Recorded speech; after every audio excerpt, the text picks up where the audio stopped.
was. It looked like it was mud. I don't know what it was. It was a flying saucer or what it was. It wasn't an airplane.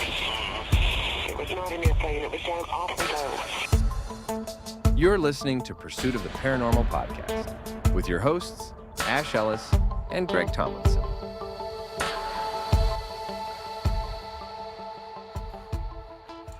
Hey Ash, how are you doing? I'm very well. How are you doing, Greg? Yeah, I'm good, thank you. I'm good. How's your week been? Very good, very busy.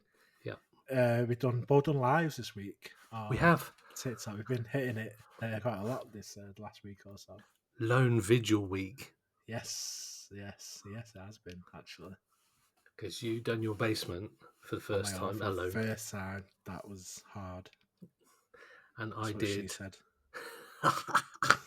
And I done a cemetery last night on my own. That was really good. That came out really well. Although, literally, the first minute I was out, I walked into a tree. And the branch literally got me right in the eye just there. Just went, woof. I was like, oh, God, that was right at the start. And I was...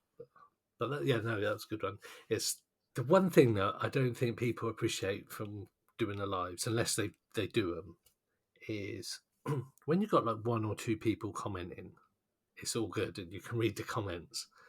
But where our lives have grown so much recently, and we're sort of up to the triple digits, now we're getting like, I think last night there was 1,400 comments. We've had 1,700 comments. And one person, I'm actually, sometimes I've got the screen up, I'm filming stuff, but I'm actually scrolling back up comments because I've seen somebody wants to ask a question, and I feel rude at times because I haven't answered the question. So I scroll back up to try and find it, and then the camera's all over, I miss stuff. And again, we had screenshots sent to us on Facebook last night. It's hard because like we've always sort of said where the one thing we want to do with obviously the lives, the engagement, and making sure we acknowledge everyone that follows, everyone that comments, everyone that likes, everyone that gifts. And when we first started it, probably 2 months ago now, it was obviously weren't as busy, so we were able to respond to every comment, acknowledge every person that's following or sharing. And now it's so hard, like you say, because there's literally thousands of comments, and trying to do the investigation, but also there's constant comments and stuff's happening on the live. And I don't want someone that sends a gift. If someone sends a gift, which has cost them money. Yeah. We want to make sure we are acknowledging that person. Yeah. They're spending their money on us. They're giving us money effectively. Yeah. It's like I don't want to miss people giving me money, basically. No, exactly. But it's so hard because you want to do the investigation. You want to be doing the shouting out, the talking, investigation. We also trying to keep up with the comments. It's difficult. I think, as like I say, been growing to having hundreds of people watching, on the lives and thousands of comments. I can see why sort of the bigger ones don't, because it's just I think you just can't. I think trying to keep it's good. It's a good problem to have. Yeah, definitely. I remember there was at one point, I think we were both at Delamere, and there was just streams of comments. I couldn't even keep up with the comments. It was just like you couldn't. So, but I also like the way we do the lives, and I know other channels don't necessarily acknowledge people. I see that, and I do get like the people like GTI, and they're probably a prime example. Like, I've been on one of their lives, so there's like 10,000 people watching them, and there's literally no way they can. They just can't see any of those comments. They're just streaming. But I think that the good thing that we do on both of our separate lives and when we're together is people will say, "Oh, just saw something there to the left." So it's like, okay, right, let's point the torch that way, and then we've got comments going, left a bit. So we try and like build the engagement with people so that they can feel part of the investigation as well. Because when I'm on, like last night, I was on my own in that cemetery. Literally, and as I think we said it on the last episode, you start there and you're talking, and there's nobody on there. There's literally nobody even watching you. And it's interesting when you download the lives afterwards or review the lives afterwards, that first few minutes is quite awkward watching myself just sort of standing there waiting for the first person to come on. But yes, it's mad. It's mad. And I do thoroughly enjoy it. I really like doing it. It's good. Yeah. So we've got an amazing guest this week. Oh, yes. Household name, UK soap star. Yes, I've been talking to him for literally about 2 years. That's mad. On this show. We've arranged it in the past and we've had to cancel, and then he was leaving the show he was on, and then went on tour with something else, and then we're going to do something after that. But then he got another job, which we talk about when we interview him. Our UK listeners will recognise his face. Definitely. He was in Emmerdale for over 11 years, playing Dan Spencer on Emmerdale. But it's like one of the biggest shows in the UK. It's on like 4 or 5 times a week. It has about 3.5 million viewers every night. So, yeah, you will know our guest this week, and he is big into the paranormal, as we'll find out. Yes, indeed. Well, good evening, and we're very excited to welcome this week's guest. We've been trying to get this guest on for a while, but due to very busy schedules, it's not quite happened till now, but it's happening, and I'm really excited about this. And you'll find out why kind of as we go on. So our audience is quite mixed. We have a big UK listener base. We also have a big American listener base and other countries around the world. So I think a lot of our UK listeners will probably know who you are. You spent probably, was it 10, 11 years on our 11 years. Nearly 12. Yeah. So on our screens every 3 or 4 or 5 nights a week in the living rooms of the UK. And so you were on. So for our American listeners, one of the biggest soaps in the UK is Emmerdale. And our guest tonight, Liam Fox, was, like you just said, nearly 12 years as a star on Emmerdale in the UK. So welcome, Liam. Thank you for joining us. Great to be here at last. Yeah, welcome. Fantastic. Been away for a year non-stop, travelling the country, so it's nice to be at home and but I'll do things like this. Oh yeah, great. Awesome. Yeah, because you spent the last 12 months on tour with Chitty Chitty Bang Bang. Chitty Chitty Bang Bang, 310 shows around the UK over the last 12 months. So, yeah, it was great show, great cast, but by the end of it, ready for a break. Absolutely. I bet. How do you get to the end of that many shows and still have like an enjoyment on each show? Because obviously you must know that script and everything inside out. Yeah, you get to a point where you start making mistakes because you know it so well. Yeah, you know, because you can't think. You become on such an autopilot that you start thinking outside of the box and you start to make mistakes. So there was one bit where I was singing Posh one night and some of the ensemble came in on slightly a different order, ever so slightly, and all I could think about was, oh, why are they in that order? And then I forgot the next 2 lines of the song. I got it back quick enough somehow, but little things like that. But you still enjoy it, mainly because you get a full house every night. I mean, we pretty much sold out everywhere we went, and it was just such a nice team as well. And to play Grandpa Potts was, I can't complain because that's like a dream of a role. So I never thought I'd get a chance to play something like that. So, all fabulous. Awesome. What's it like kind of, obviously with Emmerdale, you kind of spent 11, 12 years, so I guess in the same place, the same set that's in Leeds or around Yorkshire, to then going around the country. How was that kind of, that change like, in your life? That nice change, yeah. I probably did a year or two too many in Emmerdale in reality. I think, Dan had when I first came in, Dan and his family were just so much part of the show, and there was so much humour in the show at that point. Because cast numbers were bigger. There was more time to have big cast numbers. The Woolpack's full of different characters, and there was all that going on, and things change, and a lot of that's to do with budgets in soaps and everything. You can't have as many people in scenes. The humour's different. Most soaps have gone down a very dramatic route now, and Yeah, it's probably time for Dan to go. Whether he'll ever come back in the future or not, I don't know. But it's certainly nice to get out there and do theatre and musical theatre. I'd only sang on stage once before in the pantomime at St Helens just before I started this job. So suddenly you're in a #1 musical theatre tour. Your brain's a bit like, how have I got here? There was some nights I'd literally be in front of 3,000 people thinking, what am I doing here? You know, but great, just blessed. Yeah, but loved every second of it, and I'll certainly do more musical theatre. I want to do more theatre, full stop, really. Just because that's where you start out in this game. I love doing telly as well, obviously, but you can't beat a live audience.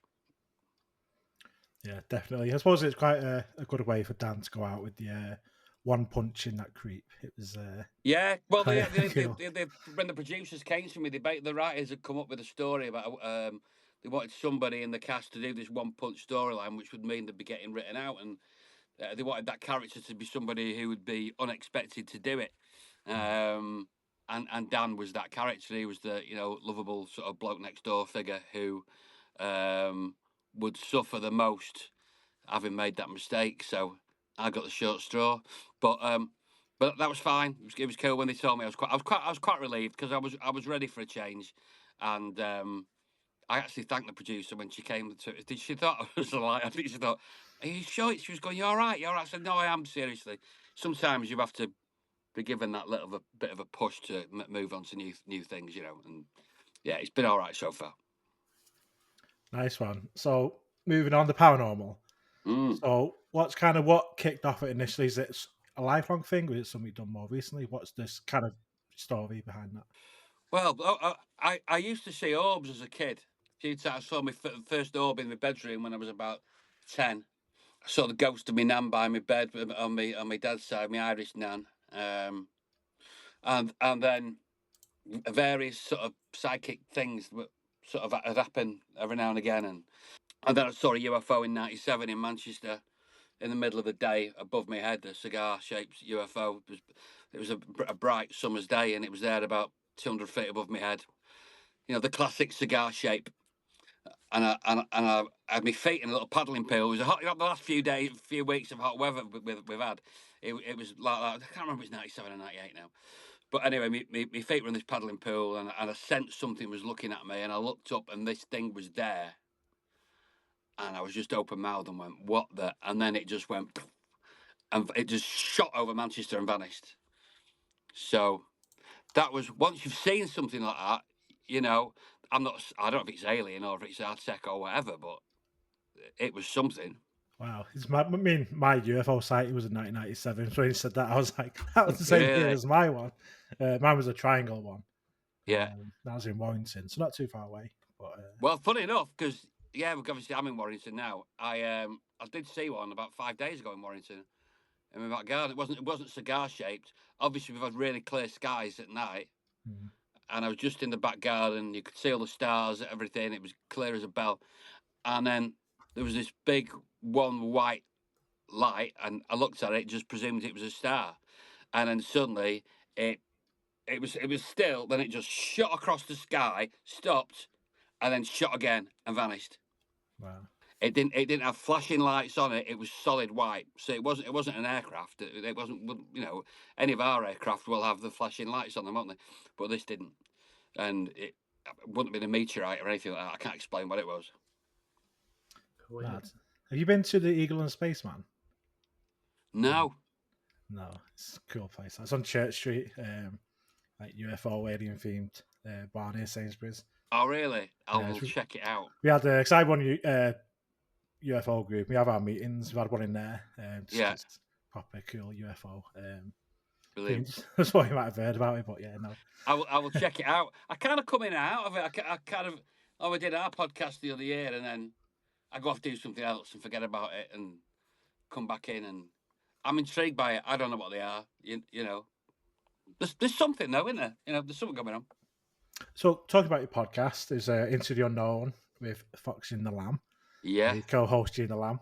What was it made you want to do the podcast? Sort of go down and kind of create a group? Just well, I've known Gina for 30 years, and she's a talent, and I had a bit of spare time and just wanted to come up with something. She wasn't quite as interested in the paranormal as I was, and then we started it. And on the first episode, we went to 30 East Drive in Pontefract, the haunted house there, and her and Lorraine Robinson, who was part of the team as well. They neither of them believed in ghosts. We'd been in the house for 30 minutes and they completely changed their minds, basically. And so Gina became more intrigued after that because we got audio footage, and I actually have video footage of a ghost as well, which is mental. The people from Haunted Happenings who saw the footage said they've never seen anything as clear and as that. It's like the dress, well, two dresses, but particularly the second one, because we were speaking to like two Victorian spirits, two young girls who were coming through. And on the footage, there's like this back of this white ethereal dress that goes through the door, and no matter how many times you look at it, it's a bit mad, really. So that was that, and then we did loads different things on that, and then I got busy again and did something else, which is pretty much me. What did you think to 30 East Drive? I've been myself. Yeah. My partner, she's had great experiences at East Drive. But when I went, I didn't really. There was a few things happened, but yeah, not a massive amounts. I listened to part of the podcast of you guys there, and is it right? One of them got pulled by the hair shortly. Yeah, after Lorraine was pulled there. by the hair right in front of me, and she thought Colin Manford, who's Jason's brother, who's part of the team, he was behind her, and she was convinced he was pulling his hair, and I could see he wasn't. There was a lot when a lot of it was the footage afterwards, because when I went to cut episode 2 together for the podcast, there's a bit where I ask a question about the black monk to the woman who came to talk about the house, and she was talking about it, and then you get this dark demonic voice in the background, and the voice of this little girl that's on the recording that was not there while we were there. So that came from somewhere, and I had this amazing chill down my back. It was incredible. In fact, one of the girls who was with us, Bo Bentley, who does Mindset TV, they did a seance, no, a vigil last night there. They were live. We were in the vets with the dog all night, so unfortunately I didn't get to watch it all. But I'll be looking forward to seeing that back. It's an intriguing place. Yeah. Definitely. And while we were there, I was sensing cold and things, and I got a little marble thrown at the back of my head. And there was one thing where there was some marbles in this back room, and we went in. There was 5 marbles, and we were convinced that they'd moved. And Bo, the professional ghost hunter, she said, "Let's get some pieces of paper." So we got 5 pieces of paper, and we put each of these marbles on the paper, put a circle around them, and we said, "Right, we'll leave the room as it is." So we were all together then, going around the house. We went back later, and none of those marbles had moved, but a 6th marble had appeared from nowhere.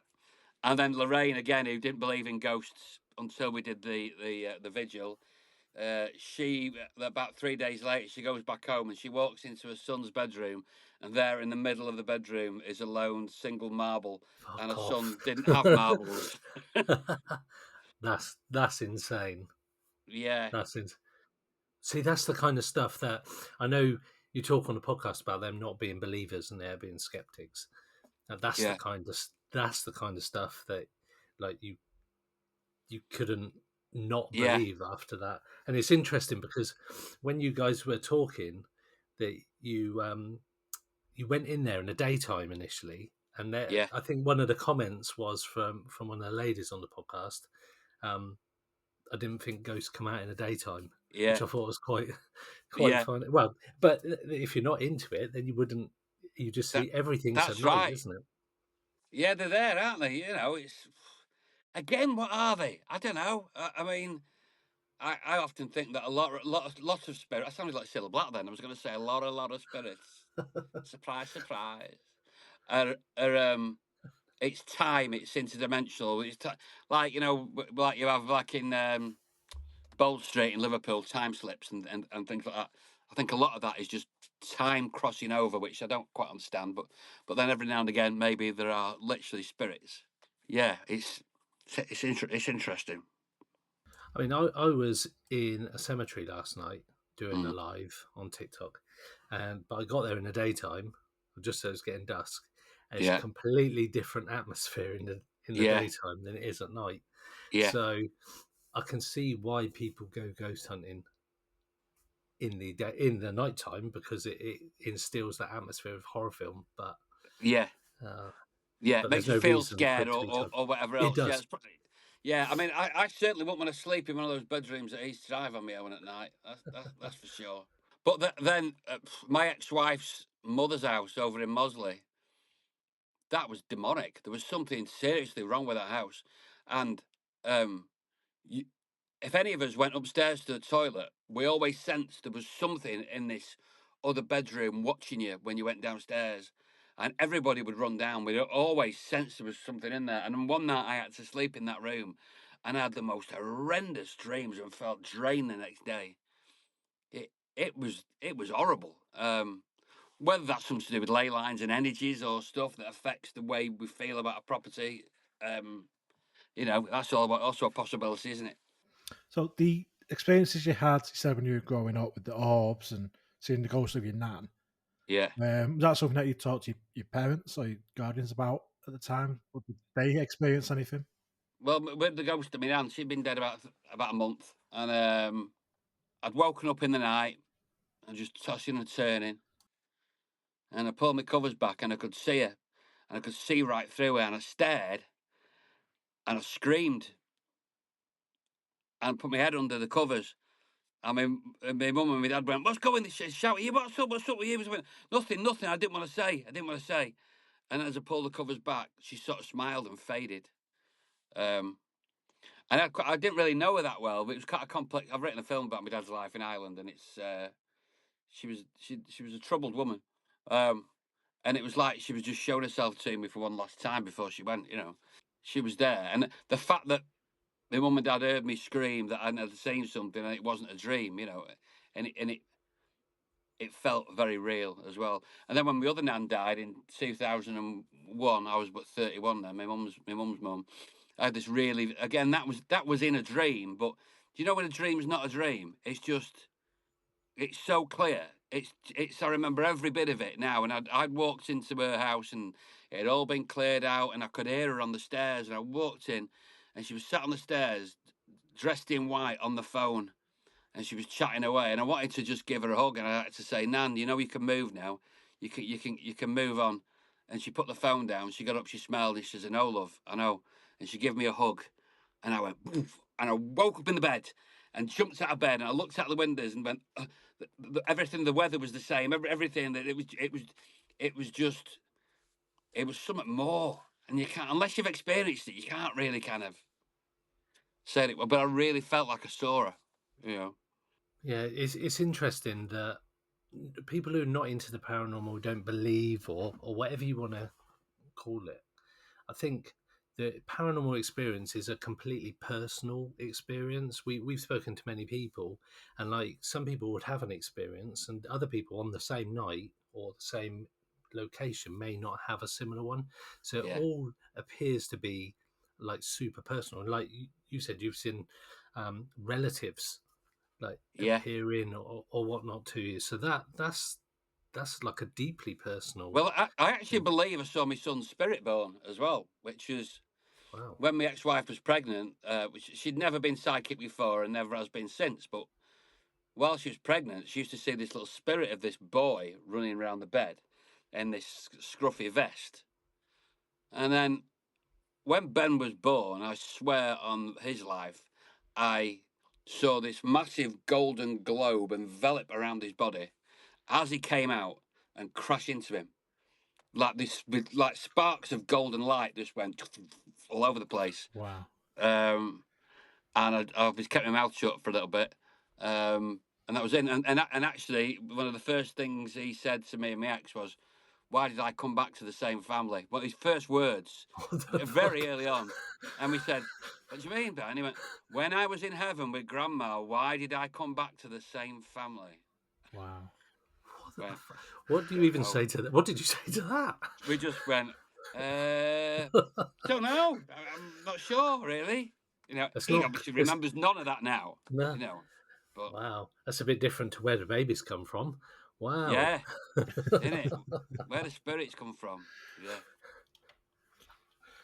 God. So about like your new wife and your kids, they have any belief or interest in this sort of stuff?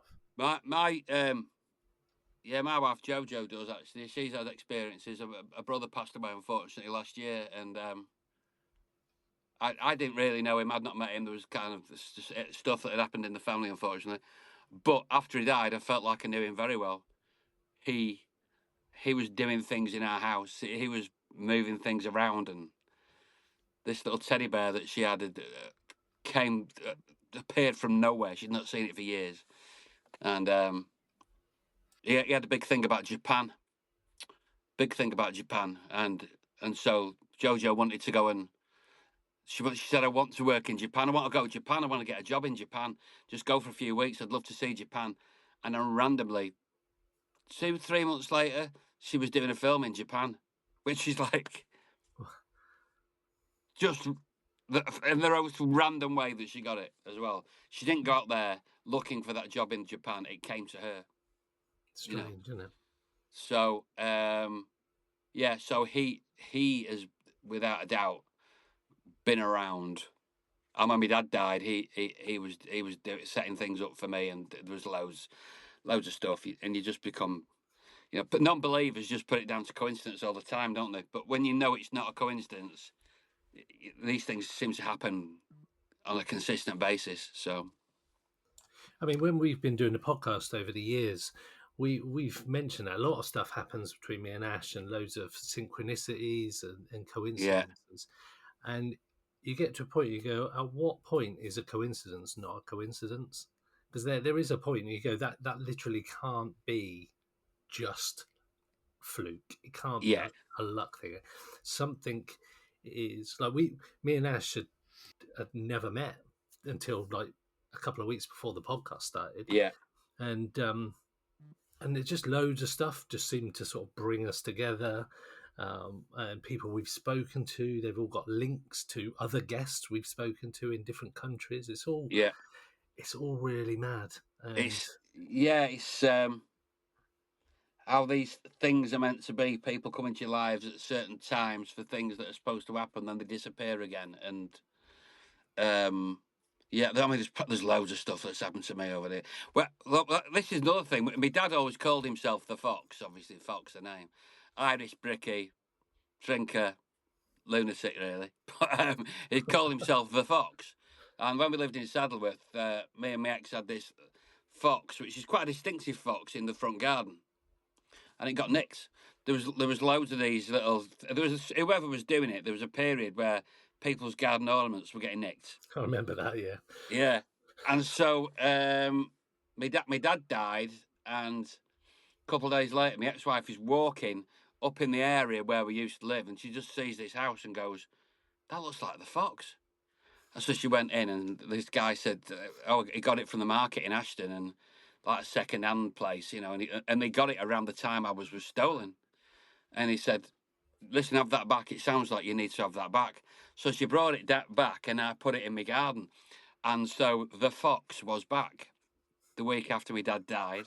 Wow. And then when I got Chitty, I was in a bar in Bruges, a bar that's in the film in Bruges, which I love. And I got the phone call to say I'd got Chitty, and we were going to go into this restaurant the other side of the town. And then my wife, as we walked out of this bar, said, "I think we should be going here, don't you?" And the bar next door was called The Fox again.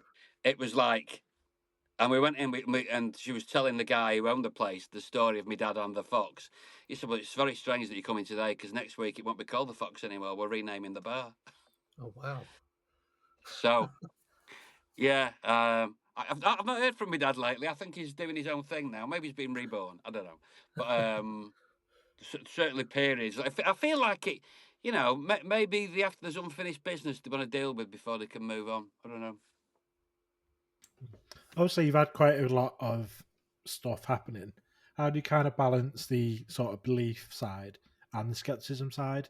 Do you have to have sort of evidence, or do you go with more of a gut feeling, maybe? Oh, the gut feeling, really, yeah. And, accept people, also people who come up with potential other explanations as well, go, yeah, maybe, or, And then on the balance of probability of the amount of things that happen to you, there's certain things we're like, no, that's it happened. You know it happened. I should have written down all things. There's so many. I should actually write a book about that. In fact, I'm about to write a TV series about a guy who gets abducted by aliens. I think it's going to be a comedy. I need to get it sorted because it's got to be pitched in the next month. I've not even written a word yet, but I've got the idea. So, yeah, there's so many people, isn't there, who has experiences. It really is. Because I do Reiki as well. I have a Reiki practitioner, and one of my mates says it's a load of nonsense, but I know when I do Reiki, I can feel it, and I know the energy's flowing, so, yeah. Kind of on that note, one of the questions I wanted to ask was, there's a few like TV stars that have done paranormal shows, like Craig Charles, Yeah. Corey Medworth, and Jack Osborne, people like that have done like UFO and paranormal shows. That's something you would like to do. Obviously, you just mentioned the screenplay. Is that something you would do, something like that? Yeah. I have a plan. There's something potentially I might do later this year, because there was a TV series which could have happened, didn't quite. So I'm going to do it online first, and then once we get a following, see if we can go back to TV with it. So that'd be quite a celebrity-based show and cover the whole genre. Probably get you guys on it as well. But it needs a bit of. I suppose it's because at the minute I've got quite a few months free, as far as I know. But you never know; I could get a job next week. But it's a nice time to get these ideas together and formulate them. So yeah, I definitely want to do more of it and do some live ghost hunts as well online. Oh yeah, we'd help you with that. Yeah. We'd be up for that. We'll get it sorted. It's something that we've recently started getting into, is sort of like ghost hunts online. Yeah. Yes, we're and it's quite enjoyable. We do them separately under the same name. So I cover the south of the country and Ash covers the north of the country. Great. And we get together every now and again and well, I think the thing, isn't it, when the problem with a lot of the shows that are on TV, which often say this is just for enjoyment, which basically means they've made most of it up. It is that we don't have to make it up because there's no financial pressures for us to do that. We're just doing it. Yep. And it doesn't benefit anybody to blag it. So if you're going to get something, you're more likely to get it in a space like this than on a TV show, I guess. So. What about did you talk about this stuff with your cast and crewmates on your shows you worked on, or how were they kind of reactive to it? Yeah, I think a few on Chitty I did. I think one or two were quite spiritual. And then on Emmerdale, Samantha Giles, who played Bernice on the show, she's a white witch. So she was very much into all this sort of stuff. And Kelly Hollis, who played my wife originally in the show, she's mates with Sasha Christie. Obviously, does all the UFO stuff. So that she was very much into all that. So I do like talking to people who are a little bit, we like to say wacky. We're not wacky. We've just got our eyes open to other things, Yeah, I like interesting people, shall we say? That's a good way of putting it. Yeah. You ever been kind of hesitant to talk about it? Maybe like backstage and stuff? No. I think you've just got to be yourself, haven't you? Maybe if I was younger, I would be. Because I don't really care if people believe me or not, because you just know yourself, don't you? It doesn't benefit anybody to make this stuff up. No. Because you will get people who think, oh, he's a bit of a nutter. It's like I love Uncanny. I know Danny Robbins, he's got a very much, like Little Red Riding Hood in his red jacket every week. But I just think he's good. In fact, that was one of the reasons that when I was doing the podcast, I stopped for a bit because Uncanny was so good. I just went, I just want to listen to that every week now. But now that's running. There's still obviously there's a place for all sorts, isn't there? But yeah, I think in the arts, a lot of people are into this sort of thing because we're quite open-minded. You have to be. So yeah. Yeah, I was going to say, do you think that sort of actors and creatives are more open-minded, more free I think spirited? so. You have to be, don't you? If you're connecting with the higher, when you sit with a blank piece of paper and you're trying to write a script, where does the inspiration come from? Some say you're connected with a higher source. Don't know. Maybe you are, maybe you're not. I don't know. Where do you get inspiration from? Where do we get ideas from? Some of it is because of our life experiences, but other things are just like blow your mind. Where's that? How can a musician write a song in 5 seconds from nowhere? I did a short film a few years ago, and the song I wrote was ridiculous. It was so good. I literally wrote it in 3 minutes, and I wanted to sing it, and the director's going, "No, I'm singing it," and it's a great little song on this the short film won an award. My mate wrote it. I'm in it with Warren Brown. Warren Brown's from Warrington as well. Actually, he was in Luther and different things. And then this song was great, but you don't know where these things come from, do you? Just I don't know. I don't know. I'm not religious, but then again, it's all summer, isn't it? I don't know. Well, so on the podcast, you talk a lot about the paranormal, and obviously you cover off UFOs and that with Sasha. What do you think? There's less of a stigma with your peers, for example, to talk about spiritual side, the paranormal, or the UFO side? Because I know when we speak to people, everybody's got a story about the paranormal potentially. Yeah. Like, oh, the house I used to live in or I grew up in has got knocks and creaks, but there's less people, not so much now, but less people talk about UFOs. And I just wondered, like within your peers and the people you mix with, would you be more likely to have a conversation about ghosts or UFOs? Probably either now, but I know what you mean. Back in the day, probably less about UFOs because people thought you're mad. But with everything that's gone in the States and Congress and all that, they're.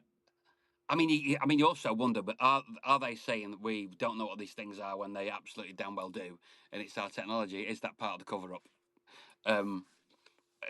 Who knows? But I think people are more willing to talk about things, and the amount of people you talk to who have seen things on both the ghost side and the UFO things, you end up sitting in a bar talking about things, and you go, "Have you ever seen that?" And they go, "No, no, no." And they take a sip of the pint and go, "Well, actually, I was going down this road under," and then there's like, "Oh, you might have seen something actually."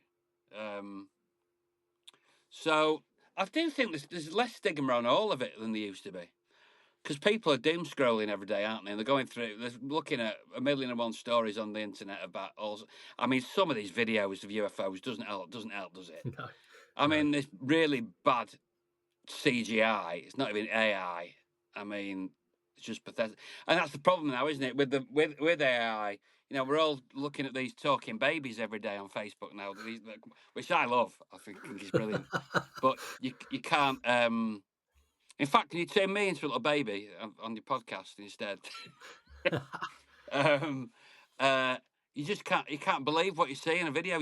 More and more so you've got to see it for yourself. But do we want to see it? Well, I don't know. I think the biggest alien we've got at the minute is Donald Trump. So I mean, definitely. I think some of the appeal about the live stuff that's all over Facebook, YouTube, and TikTok is the fact that you're less likely to get something that's been CGI'd, for example, because it's in the moment, which I think is potentially some of the appeal. We actually interviewed ChatGPT last week. Right, really? Yeah, we had a full-on conversation about the paranormal and UFOs with my ChatGPT Pro assistant, Sparky. Wow. He came up with the name as well. I called him a he. Yeah. He created the artwork of what he looked like and that. And even then, I showed it to my parents, and they were like, "It sounds like just having a conversation with a normal person." It was that insane. So we're getting to a point now where not just the the videos of becoming AI and CGI, the actual conversations taking place. It's scary, isn't it? They sort of talk about having one of these false flag alien invasion events. There's people saying they're going to do that. Well, they could probably do it, couldn't they? Really, and convince everybody. So it's a dangerous one, isn't it? Because you've got to read the news, you've got to take in information from around the world as well, and take an interest in politics, in life, in everything else. But you end up thinking, I just want to switch off from all of it because I don't believe it. Yeah. Which isn't healthy. That's why Trump has all this thing about you can't trust the media. Well, it's a tool for him, isn't it? He's weaponized that statement. So, I don't know what we do now. Truth's become old hat, hasn't it? Look, we are the truth. Yeah. That's all we can do. So what's your take on what you think UFOs might be? I used to always think it was a time traveling thing, and that's why they couldn't connect with us, because they wouldn't be allowed to speak to us. They can't affect the future. That was my initial thing. I'm not 100% convinced that they come from other planets and other systems. I think maybe they've always been here. It's more interdimensional, especially because it's lights and the way they seem to come in and out. Whatever it is, including our own technology, I honestly don't. I wouldn't. No one's got a clue, have they? But there is definitely, without a doubt, something that's going on and has been going on since the dawn of time, really. And now we've got video phones and all this social media, and we're having to fill content every second of the day across the planet. There's more and more and more stories about these things, so people are becoming more aware of it. But I think it's always been here, whatever it is. Do you have a favourite UFO case? So maybe a producer rings you up, says, "We're going to do one episode, one doc. I'll send you anywhere in the world to do an hour-long feature on this UFO case." I love that one, the Brazilian one that was on the documentary last year. Yeah, that was great. What that one? That was just because the alien was cowering behind a building, wasn't he? And then they took him to the hospital, and whoever touched the body had died, and that seemed a really intriguing case. That there was so many people who witnessed it. There was like hundreds or potentially 1,000 people witnessed it, wasn't it? It was a massive thing that happened in Brazil, and it seems to be in South America. The governments have been quite open about all this stuff for a number of years. In Chile and places like that these things are there. I suppose that must scare people. I mean, it's all to do with religion, etc., isn't it? Whether it affects humanity and who we think we are or what we're not, and could send people around the bend, really, couldn't it? I don't know. It's I kind of don't want to know. I mean, part of it's like, I mean, the Loch Ness monster obviously doesn't exist. It was a ploy. It was a ploy for tourism, but this is different. It's just a big, massive, wide-ranging thing. Who knows? On that note, what about maybe other aspects of the paranormal, like cryptids, Bigfoot? Do you think the UK could have a Bigfoot? What's kind of your take on, or any interest in that side of the paranormal? Yeah, the Bigfoot thing. It was on. I think there was a story. There was an uncanny story on the Bigfoot, wasn't there? There was something on there. I think there's potential. I mean, we've got massive apes, haven't we? There's certain breeds of apes that were only discovered a century ago, or something like that. Maybe there are limited amounts of creatures that we've not witnessed, who keep away from us because they've got the sense to keep away from humans because they know we're dangerous, and they're only monsters because we've not met them. They would just be creatures, really. A monster is the unknown, isn't it? So that's kind of what I think. Like a bundle snowman or things. Maybe I don't know. Yeah, it's just because they're unknown. That's why they're a monster. But it is possible. Yeah. So you did the investigation at Fairchief's Drive. Is that something you'd done before, or was that the first time you kind of did the first time I'd done East Drive? Yeah.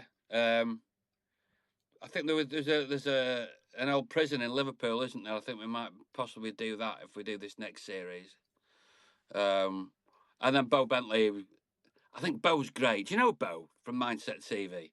No. She's great. She's like a funky young DJ ghost hunter. Do you know what I mean? She's like she's TV friendly. She's perfect for this sort of thing, and she knows her stuff, and she's got all the equipment and everything. So when I do some more stuff with her, getting her involved when we start doing this, and let's see where we go to. I mean, some of the most boring places could be the most haunted, can't they? If this is another, I forgot this. I was doing night school when I was 18, and I was in Stockport, and we were walking back towards the going to go to the chip shop and get the bus home, and we walked through this old RAF. The ATC, the Army Training Corps, like the kids group. I don't know if they still do that or not. And me and my mate were walking through, and right in front of us was this man with a flat cap and this little Jack Russell. And as I'm talking to him, mate, this man just vanished into thin air, and we both stood still. And I went, "Did you see that?" And he went, "What? That man disappeared?" I went, "Yeah." Wow. And he's never forgotten it. So, and that was just his old broken down. It was just we were doing a shortcut, and it literally vanished. So who knows where we'll go with it? But definitely gonna do some more. Do you find so you've spoken to us about all these things that has happened to you and UFOs and paranormal? Yeah. Do you think certain people? I know you mentioned about actors and artists having, say, a bit more open-minded, but do you think that certain people have a propensity to experience more paranormal stuff? So for example, we speak to people who have had UFO experiences, and then when we're starting to talk to them, they go, and we talk about their childhood, and they go, "Oh, actually, we did have some stuff happen in the house," and all through their life, it's sort of gone paranormal to UFOs. I just wonder if you think certain people do have that. I think it might run in the family. Because my dad's mum used to see things. The ghost who I saw, she saw things as she was younger, and my dad used to see orbs all the time in Ireland. In fact, where he came from in Ireland, they used to call these lights the Copner lights. It was Tullow and Carlow, and Copner was this small little part outside Tullow. And obviously, then there was no street lights. There was nothing. It was 1950s. That area of that island, there was quite a lot of poverty, and they didn't have much at all.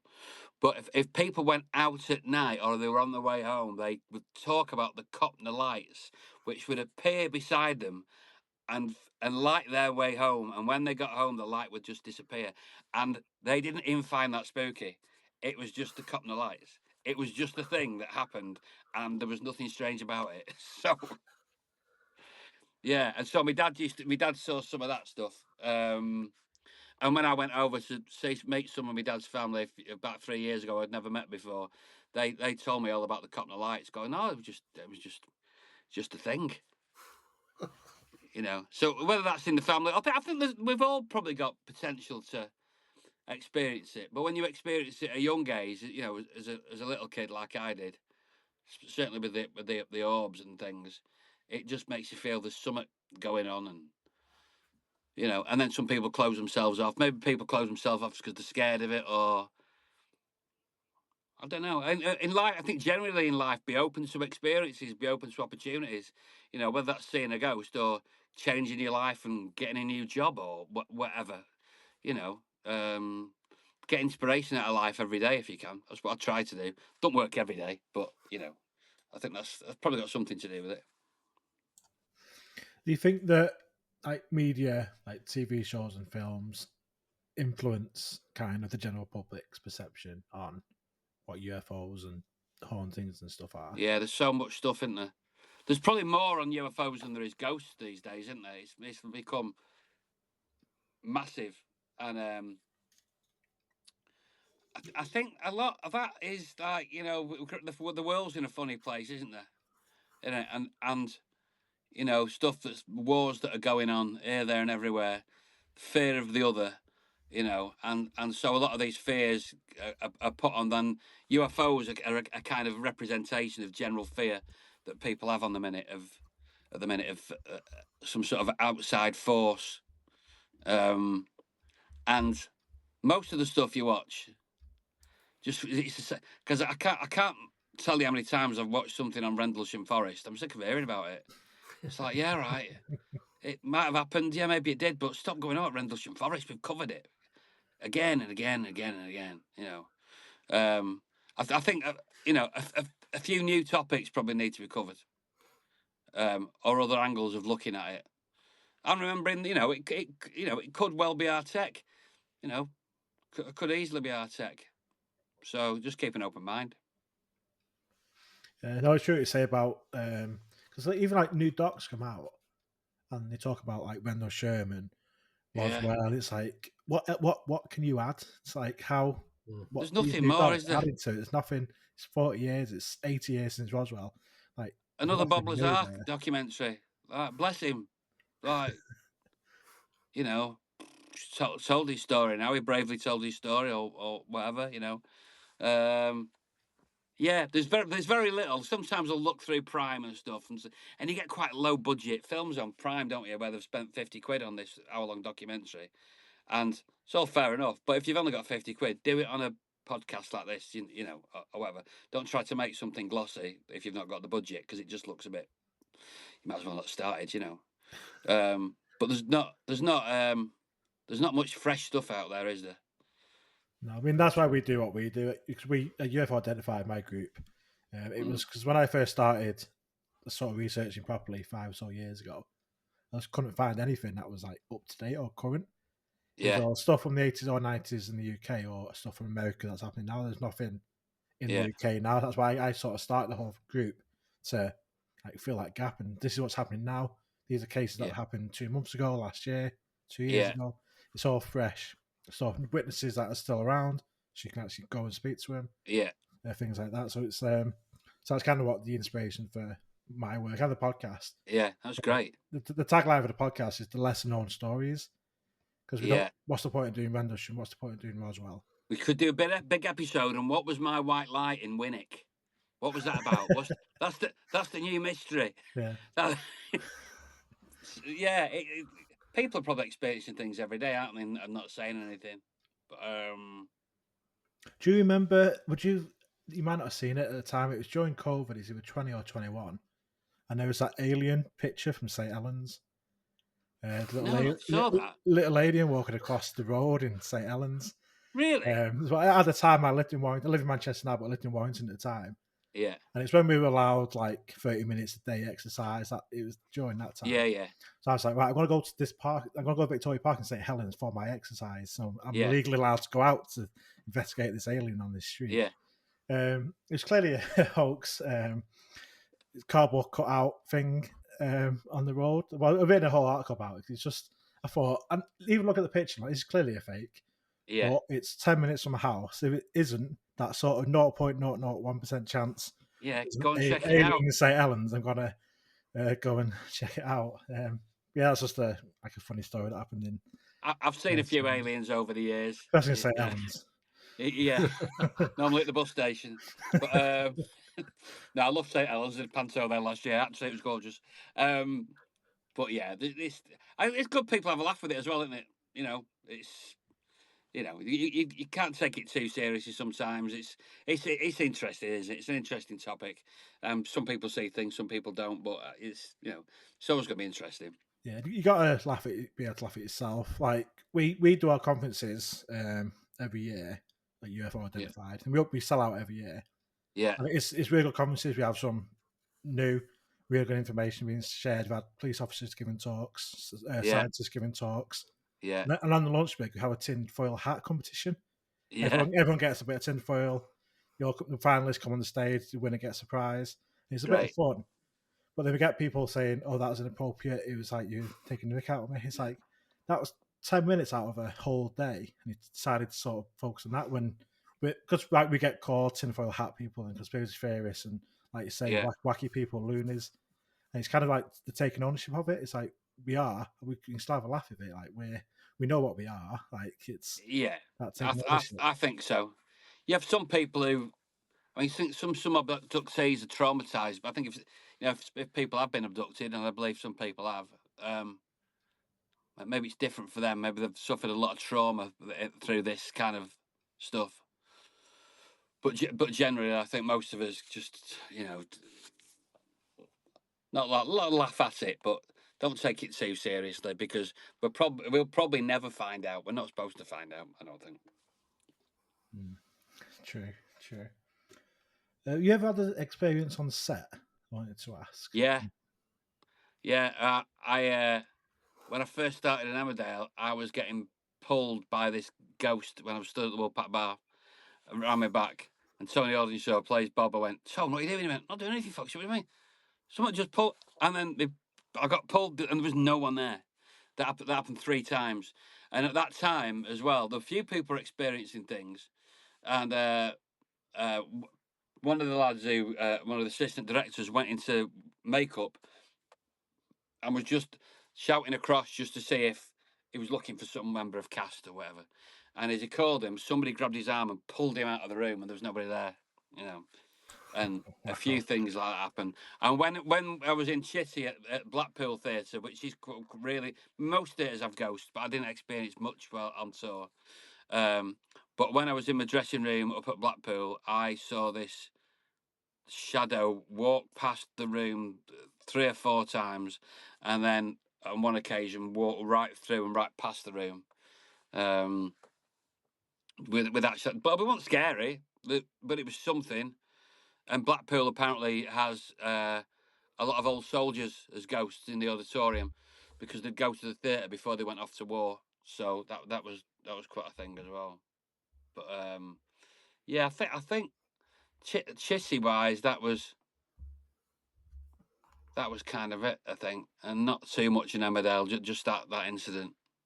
So you'd think there'd be more, wouldn't you? But maybe I might be wrong. I'll come on again if I think of anything.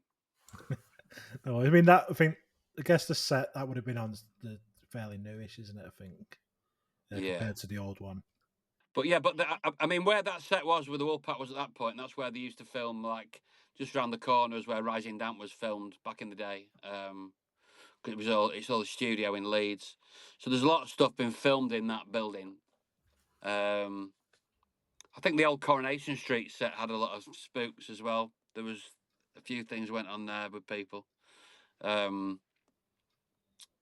yeah.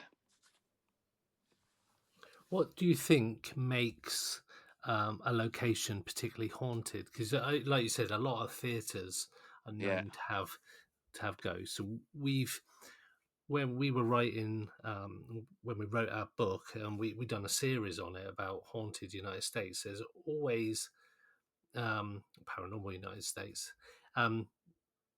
Lots of places that have had trauma seem to be affected for obvious reasons, but why do you think that theatres might do? Because I've heard it. People go, "Well, it's always haunted there. There's the ghost of the." I think that's energy. I think that's loving stuff, isn't it? I think Jason Manford told a story when he was working. I can't remember which theatre it was in London off the top of my head, but he was on one show. Maybe it was Uncanny, and he was talking about he was on a Zoom to one of his kids, I think it was his daughter, and the child kept asking who this man was, who the man behind him was. He was crying, and he was like, "No, there was nobody." And this would happened on a few occasions, and Jason hadn't seen anything, but his child had seen this soldier behind. Anyway, unbeknownst to him, there was this ghost of this soldier of the tin hat who was seen in the theatre. Somebody who died in the theatre. So that I think that was an interesting one. You'll have to get Jason on, see if he can tell you more about that one. You can link us up. That'd be great. Speak to Colin, see if he can get his brother on. But yeah, and some of the actors, you'd hear stories, things that they'd seen. One of the guys in our show had seen this little kid the other side of the theatre in a previous show years ago, but that kid was not there. Who knows? Man, there's another power hall in Warrington's got about 7 or 8 different ghosts, I believe. Has it really? That's quite haunted. I've had a few shows done about it. Yeah. The ghost at Power Hall, which is. I'll check that out. Maybe I'll go there myself. I think they do go from time to time. Yeah.